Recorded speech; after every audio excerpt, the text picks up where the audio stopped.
Assalamualaikum warahmatullahi wabarakatuh. Perkenalkan, nama saya Marni Siti Nur Adha.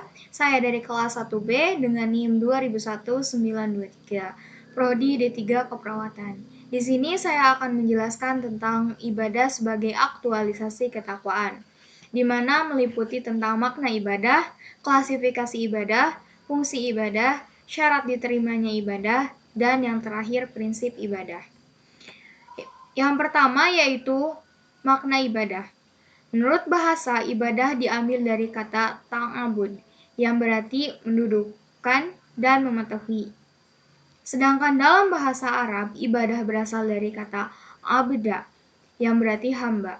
Jadi, ibadah adalah upaya untuk mendekatkan diri kepada Allah Subhanahu wa Ta'ala dan menjalankan segala perintahnya, menjauhi larangannya, dengan menumbuhkan kesadaran diri manusia bahwa ia adalah makhluk yang diciptakan oleh Allah Subhanahu wa Ta'ala. Yang selanjutnya yaitu klasifikasi ibadah. Yang pertama yaitu ada ibadah khosoh atau khusus, atau juga ibadah mahdhoh, yaitu ibadah yang ketentuan dan pelaksanaannya telah ditetapkan oleh Nas dan merupakan ibadah kepada Allah Subhanahu wa Ta'ala. Contohnya sholat, puasa, zakat, haji, akikah, kurban, dan pengurusan jenazah. Yang kedua yaitu ibadah ammah atau umum, yaitu semua perbuatan yang mendatangkan kebaikan dan dilaksanakan dengan niat yang ikhlas karena Allah Subhanahu wa Ta'ala. Contohnya, transaksi ekonomi jual beli, sewa menyewa, kerjasama, minum, makan, dan bekerja mencari nafkah. Selanjutnya yaitu fungsi ibadah. Salah satu tujuan Allah menciptakan manusia itu semata-mata untuk beribadah kepadanya. Salah satu fungsi beribadah yaitu untuk mendorong fitrah atau hati kita untuk selalu bersyukur dan berterima kasih kepada Allah Subhanahu wa Ta'ala atas anugerah yang diberikan kepada kita yang dapat digunakan sesuai dengan kehendak dan keridhaan Allah Subhanahu wa Ta'ala. Syarat diterimanya ibadah. Yang pertama yaitu kesahan suatu amal. Amal dilakukan harus sesuai dengan kehendak dan perbuatan yang dihukumi sah apabila memenuhi rukun dan syaratnya. Syarat yaitu sesuatu perbuatan yang tidak sah kecuali ada syarat itu, tetapi ia bukan bagian dari perbuatan itu. Contohnya, wudhu adalah syarat sholat, tapi wudhu bukan bagian dari sholat.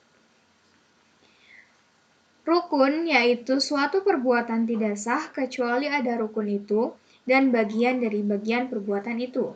Contohnya yaitu tidak sah ketika sholat tidak membaca Al-Fatihah. Yang kedua yaitu keikhlasan seorang hamba. Melakukan perbuatan semata-mata untuk dan karena mengharapkan ridho Allah Subhanahu wa Ta'ala dan dijauhkan dari sifat riya. 3. Senantiasa beramal dan mujahadah dalam beramal. Setiap umat muslim yang mempunyai ilmu untuk dirinya maupun untuk orang lain dan memiliki hati yang bersih dapat meningkatkan kualitas ibadahnya. Yang keempat yaitu ittiba, yaitu mencontoh atau melakukan perbuatan dengan tuntunan Rasulullah SAW. Yang kelima yaitu melaksanakan pesan moral ibadah. Ibadah sangat tergantung sejauh mana kita memahami pesan moral atau nilai-nilai yang terkandung dalam ibadah itu untuk dilaksanakan dalam kehidupan sehari-hari sebagai wujud ketakwaan kita kepada Allah Subhanahu wa Ta'ala. Selanjutnya yaitu prinsip ibadah. Yang pertama yaitu hub atau cinta.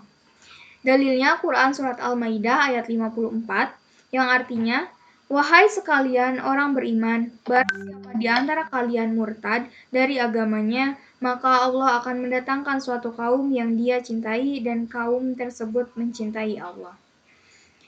Mereka adalah orang-orang yang lemah lembut kepada sesama orang mukmin dan sangat ditakuti oleh orang-orang kafir. Mereka berjihad di jalan Allah dan mereka tidak takut terhadap cacian yang mencaci. Yang kedua yaitu khauf atau takut. Takut adalah syarat pembuktian keimanan seseorang. Dalilnya Quran Surat Al-Imran ayat 175. Artinya, sesungguhnya mereka itu tidak lain syaiton-syaiton yang menakuti kamu dengan kawanan-kawanannya, yaitu orang-orang Quraisy. Karena itu, janganlah kamu takut kepada mereka, tetapi takutlah kepadaku jika kamu benar-benar orang yang beriman. Adapun dalil lain yaitu Quran Surat Al-Baqarah ayat 165, artinya, dan di antara manusia, ada orang-orang yang menyembah tandingan-tandingan selain Allah. Mereka mencintai sebagaimana mencintai Allah. Adapun orang-orang beriman, amat sangat mencintai Allah. Dan jika seandainya orang-orang berbuat zalim itu mengetahui ketika mereka melihat siksa pada hari kiamat, bahwa kekuatan itu kepunyaan Allah semua, dan bahwa Allah amat berat siksaannya, niscaya mereka akan menyesal. Lima macam khauf. Yang pertama yaitu khauf ibadah, yaitu takut kepada Allah, karena Allah Maha Kuasa atas segala sesuatu, memuliakan siapa yang dikehendakinya dan menghina siapa yang dikehendakinya, memberi kepada yang dikehendakinya dan menahan dari siapa yang dikehendakinya. Kedua yaitu khauf syirik, yaitu takut untuk memalingkan ibadah hanya kepada Allah Subhanahu wa taala seperti kepada para wali, jin, patung, dan sebagainya. Ketiga yaitu khauf maksiat, yaitu seperti meninggalkan kewajiban untuk melakukan hal yang diharamkan karena takut dari manusia dan tidak dalam keadaan terpaksa. Yang keempat yaitu khauf takbiat, yaitu seperti manusia takut singa, takut tenggelam, takut api atau musuh dan sebagainya. Kelima yaitu khauf wam, yaitu rasa takut yang muncul tetapi tidak ada sebabnya. Jika ada penyebabnya tetapi ringan. Yang ketiga yaitu roja. Roja yaitu secara bahasa yaitu harapan atau cita-cita. Sedangkan menurut istilah yaitu bergantung hati dalam meraih sesuatu di kemudian hari. Dalilnya Quran Surat Al-Mu'minun ayat 57-61. Sesungguhnya orang-orang yang berhati-hati karena takut akan azab Tuhan mereka, dan orang-orang yang beriman dengan ayat-ayat Tuhan mereka, dan orang-orang tidak mempersekutukan Tuhan mereka dengan sesuatu apapun. Dan orang-orang yang memberikan apa yang telah mereka berikan, dengan hati yang takut, karena mereka tahu bahwa sesungguhnya mereka akan kembali kepada Tuhan mereka.